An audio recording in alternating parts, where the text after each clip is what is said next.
How's it going, everyone? How are you doing? Hope you're all doing well. Welcome to the start of a new YouTube series. One video a week, giving an insight into the entire week's worth of training, diet, and just little fun things that happen in here and there. Not only is this going to keep me accountable and keep me motivated to show up, it's going to help you get an insight into what I'm doing so you can see what works for me in terms of my training, my running, my diet, and you can potentially learn from my mistakes or hopefully learn from my wins. So this year we've got 3 big events already booked in. The first event, the closest one, is the Forest of Dean half marathon on the 22nd of March, which is only about 7 weeks away. The second event we've booked on for is the Brighton full marathon, taking place on the 12th of April. And for this marathon, I'll be fundraising for the Mind Mental Health charity as well, which I'm very excited for. I can't wait to help contribute to their service and to the charity. And the third and final race we've got booked in, which is the one that I'm most excited for, to be fair, which is the Loch Ness Marathon on the 27th of September. So last year was the first time I really got into running properly and actually did race as an event. I did the Northampton Half Marathon in September. I ran that in 1 hour 32 minutes. Then I ran a marathon around Brampton Country Park, a part of the zigzag running event, in about 4 hours 15 minutes or so. My time would have been a lot better for that if it wasn't for my back injury and for cramping up from 30k onwards. But it was a lesson learned which I'm going to take and apply it into this year's training. So with these events in the hand, the big focus for the time being is to prepare and focus on the Brighton Marathon. 10 weeks away with a 2-week taper. It's only going to be 7 weeks of fully intense training. And I'll put up a picture of my running plan that I have here. This is what I was following last year for the marathon before my back went into spasm, and it was working really, really well. So we're going to go for the same approach again with this template. And this running plan was designed to get me a marathon completed in 3 hours and 30 minutes. So whether we actually get close to that now, we'll see what happens. But with my training as well alongside of it, I switched it up a little bit this year. I'm going to stick with 4 days a week. On 2 of the days, we're doing Olympic lifts. Very, very enjoyable movements for me. I do like how it challenged my body, not in just strength, but in explosiveness, in mobility. So on day 1, we'll be doing cleans and accessories after that. Day 2, we'll be doing snatches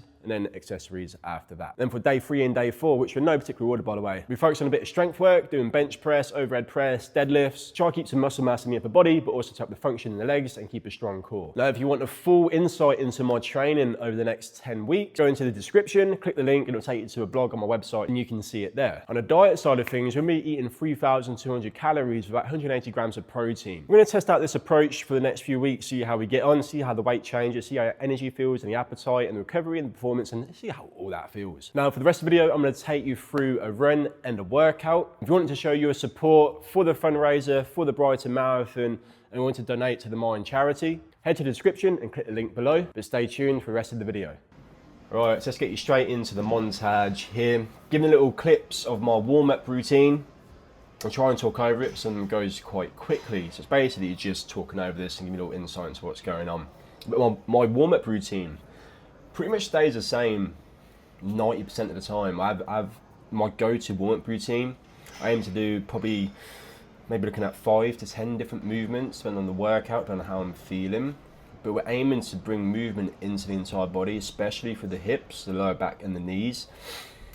Those are the areas that I most get effective with, that I feel like I get the tightness, the stiffness, little injuries, little niggles here and there can pop up. So I try and work through all these movements at the start of every workout. And this would normally take me about 5 to 10 minutes, depending on the exercises, depending on how many repetitions I'm doing for. You know, obviously everything like that can influence the time to do it. But doing these, I always feel really stiff at the start as well. Until I warm up into them, I start to feel more looser. I start with sort of simple, basic, dynamic stretches, then get into a bit more the advanced stuff here. We're almost strengthening in a sense as well, while still working through my mobility. A lot of my warm-ups are targeted now towards doing the snatches and the cleans and the workouts. So this workout in particular was a snatch-focused workout. So you like to start here with the overhead squat, so I can basically get comfortable in that position with the bar over my head while squatting down. This is very difficult to do. Not everyone can do this, not to sound like I'm the best. Not yet anyway. But nah, so this here is just challenging that mobility really, really greatly. Having that bar above your head and squatting down, which you're going to see here. We almost want to be in that position when we are snatching, when we are receiving the bar. So in this case, in this variation of the snatch, I'm doing the power snatch. So because I was sort of bringing this back into my routine, I'm not doing the full version, the snatch. I'm breaking it down into sort of derivatives, if that's the right word. I try and sound clever sometimes, whether it actually comes across that way or not, you can decide. But you see here, I'm catching it above my head, but with a very slight knee and hip bend, almost like a very shy quarter squat type position, basically to absorb that landing. So we've been doing this now since the start of this year, consistently, week by week. And only this week I've thrown in the hang snatches.